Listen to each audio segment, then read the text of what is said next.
Hello friends, welcome to PSS learning. Friends, आज के इस वीडियो में हम ट्रांसलेट इनटू इंग्लिश में प्रेजेंट कंटिन्यूअस टेंस को पढ़ेंगे।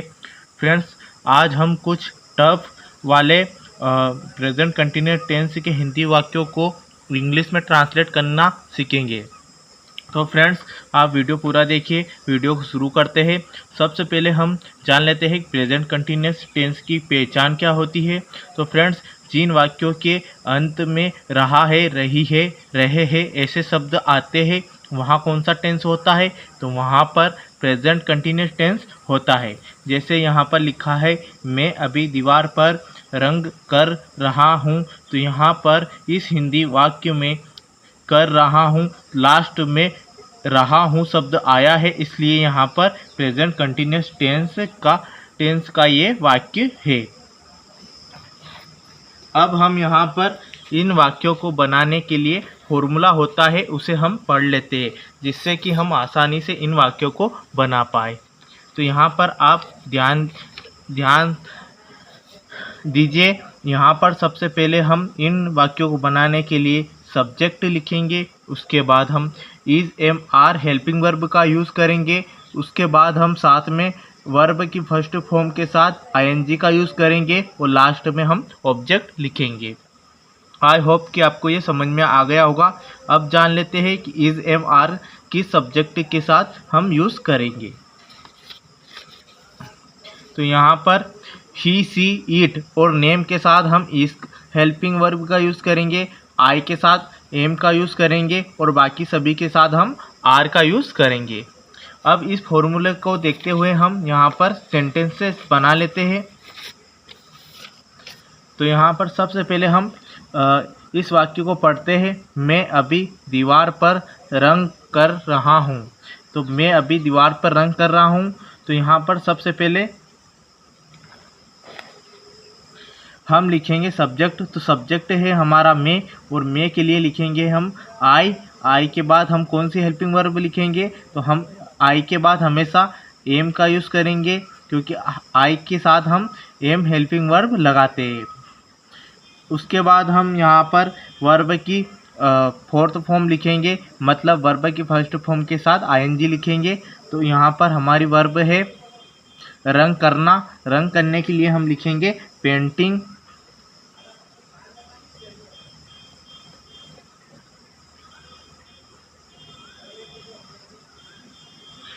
उसके बाद हम लिखेंगे ऑब्जेक्ट। तो ऑब्जेक्ट है हमारा दीवार। दीवार के लिए लिखेंगे द वॉल,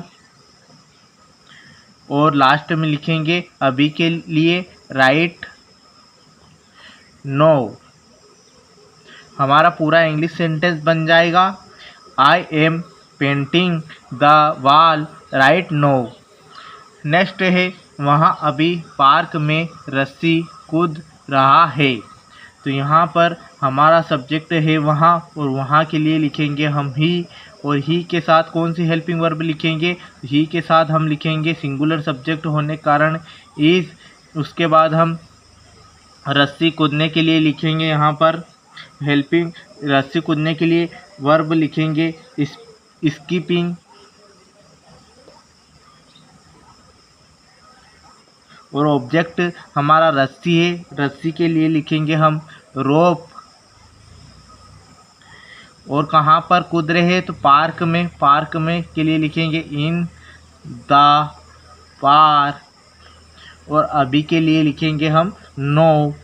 हमारा पूरा सेंटेंस बन जाएगा, वहाँ अभी पार्क में रस्सी कूद रहा है, he is skipping rope in the park now. Next है, वहाँ अभी कॉपी में कहानी लिख रही है। तो यहाँ पर वहाँ के लिए लिखेंगे हम सी, लड़की है इसलिए सी के साथ हेल्पिंग वर्ब लगाएंगे इज। उसके बाद वर्ब लिखेंगे हम कहानी लिखने के लिए writing.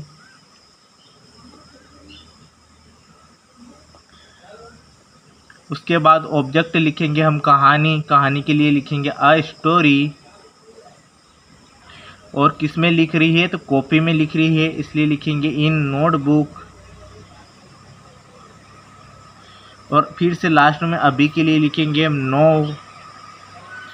She is writing a story in notebook. Now. Next है हमारा, हम अभी नदी के पास फ़ोटो खींच रहे हैं।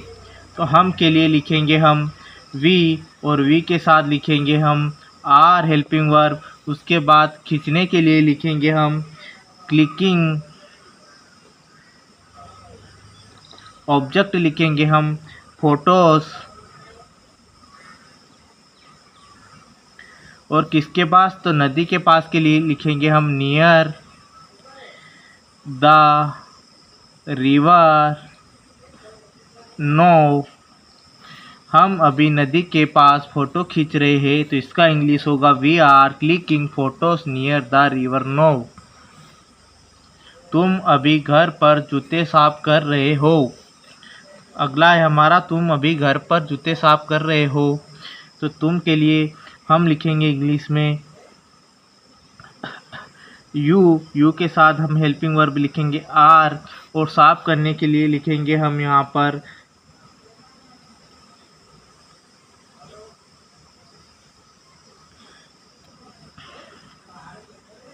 क्लीनिंग। और ऑब्जेक्ट जूते के लिए लिखेंगे हम शूज़। और कहाँ पर साफ कर रहे हैं, तो होम, घर पर, तो लिखेंगे हम एट होम। और लास्ट में अभी के लिए लिखेंगे हम now. You are cleaning shoes at home. Now. मैं अभी यात्रा के लिए बैग्स पैक कर रहा हूँ। मैं के लिए लिखेंगे आई के साथ हमेशा हेल्पिंग वर्ब लिखेंगे एम। पैक करने के लिए लिखेंगे हम पैकिंग। और बैग के लिए लिखेंगे हम माई बैग। और यात्रा के लिए लिखेंगे फॉर ट्रैवल। में लास्ट में लिखेंगे हम नो। मैं अभी यात्रा के लिए बैग पैक कर रहा हूँ, तो इंग्लिश में होगा I am packing my bag for travel. Now. Next है, वहाँ अभी कमरे में गिटार बजा रहा है। वहाँ के लिए लिखेंगे इंग्लिश में हम ही के साथ हम हेल्पिंग वर्ब लिखेंगे हमारी इज। और बजाने के लिए हम लिखेंगे यहाँ पर प्लेइंग। उसके बाद ऑब्जेक्ट लिखेंगे हम हमारा गिटार। और कहाँ पर बजा रहा है, तो कमरे में, तो इसके लिए लिखेंगे हम इन द रूम। लास्ट में लिखेंगे now, he is playing guitar in the room. Now. Next है हमारा, बच्चे आसमान में पतंग उड़ा रहे हैं।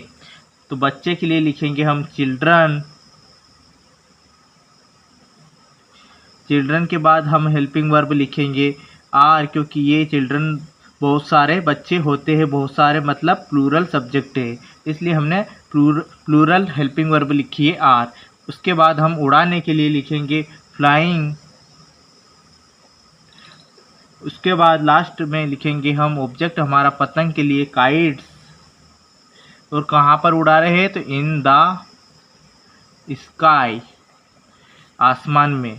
बच्चे आसमान में पतंग उड़ा रहे हैं। Children are flying kites in the sky. Last है, हम गांव में नया घर बना रहे हैं। तो हम के लिए लिखेंगे वी के बाद हम हेल्पिंग वर्ब लिखेंगे आर। और बनाने के लिए लिखेंगे हम बिल्डिंग। और ऑब्जेक्ट लिखेंगे हम अ न्यू, नए घर के लिए लिखेंगे हम न्यू हाउस। और तो हमारा पूरा सेंटेंस बन जाएगा we are building a new house. हम गांव में नया घर बना रहे हैं। तो यहाँ पर हमारे पूरे वाक्य कंप्लीट हो गए हैं। तो आई होप कि आपको ये वीडियो समझ में आया होगा। अगर वीडियो समझ में आया तो प्लीज़ वीडियो को लाइक और चैनल को सब्सक्राइब जरूर कीजिए। Thank you so much.